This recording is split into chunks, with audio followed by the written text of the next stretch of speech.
Assalamualaikum warahmatullahi wabarakatuh. Alhamdulillahirabbil alamin. Asyhadu an la ilaha illallah wa asyhadu anna Muhammadan abduhu wa rasuluh. Allahumma shalli ala sayyidina Muhammadin al-Fatih lima ughliqa wal khatimi lima sabaqa. Nasirul haqqi bil haqqi wal hadi ila siratikal mustaqim. Wa ala alihi haqqa qadril qadaril azim. Berjumpa lagi dengan saya yang membahas tentang doa-doa hisab asma. Kali ini doa yang diwahyukan kepada Nabi Muhammad SAW dalam surat Asy-Syaffat ayat 99, ayat 100, ayat 101. Di sini Nabiullah mendapat wahyu tentang Nabi Ibrahim yang istrinya bernama Sarah belum mempunyai seorang anak atau mandul dalam usia lanjut. Jadi yang kita bahas tentang seseorang yang belum mempunyai momongan atau anak ya. Bagaimana caranya? Tutorial saya yang dulu ada, silahkan dicari tentang doa keluarga yang pertama. Jadi nanti keluarlah pada malam hari sholat tahajud atau sholat hajat kalau belum tidur. Kalau sholat tahajud merasa kalau belum tidur bukan sholat tahajud, maka sholatlah hajat pada malam hari di masjid atau musola-musola, tempat yang aktif untuk ibadah ya. Keluarlah dimanapun tempatnya, kalau bisa jangan sampai ada yang mengenali kita atau tahu kita. Jadi mungkin suami sama istri keluar bersama malam hari setelah sholat isya, mungkin masih belum terlalu gelap.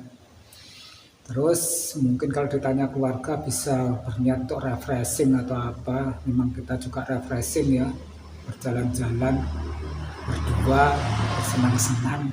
Setelah itu kita masuk masjid, sholat tahiyat masjid, sholat taubat, sholat hajat atau sholat tahajud. Sholat tahajud pun ada ulama yang memperbolehkan walaupun belum tidur. Seumpama belum tidur mengatakan sholat tahajud tidak perlu ya sholat hajat. Kita sholat hajat.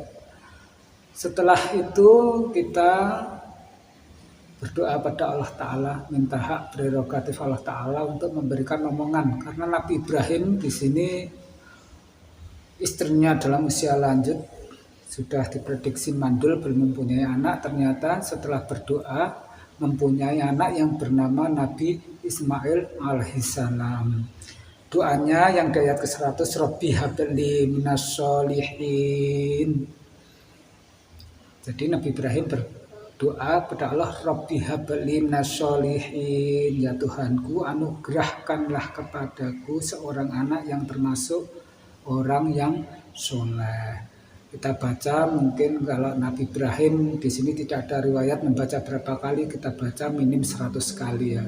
Jadi suami sama istri masuk di masjid atau di musola, setelah sholat taubat, sholat hajat, berdoa pada Allah, bacalah Rabbi habli minas sholihin, ya Tuhanku, sambil istilahnya kita artinya kita pahami, ya Tuhanku anugerahlah kepadaku seorang anak yang soleh. Di sini di ayat 99, waqala ini zahibu ila rabbi sayahdin, dan dia Nabi Ibrahim alaihissalam berkata, sesungguhnya aku harus pergi menghadap kepada Tuhanku, dia akan memberi petunjuk padaku. Nabi Ibrahim pergi untuk minta petunjuk. Ayat 100, Rabbi habli minas sholihin, ya Tuhanku anugerahkanlah kepadaku seorang anak yang termasuk orang yang soleh. Terus ayat 101, fabasyarnahu bigulamin halim, maka kami beri kabar gembira kepadanya dengan kelahiran seorang anak yang sangat sabar, yaitu Nabi Ismail. Jadi di tutorial saya yang dulu ada doa untuk keluarga supaya terkabul, cepat sekali itu terkabul kalau kita sekeluarga, semuanya bukan untuk yang mencari anak, untuk yang lainnya ya, satu keluarga sama anak-anak. Yang ini kita bahas untuk mencari momongan ya. Kita masuk tutorial itu yang saya kisahkan itu, kita masuk masjid berdoa kepada Allah, Rabbi habli minas sholihin 100 kali. Kalau bisa selama 7 kali, dan itu tidak harus berturut-turut ya.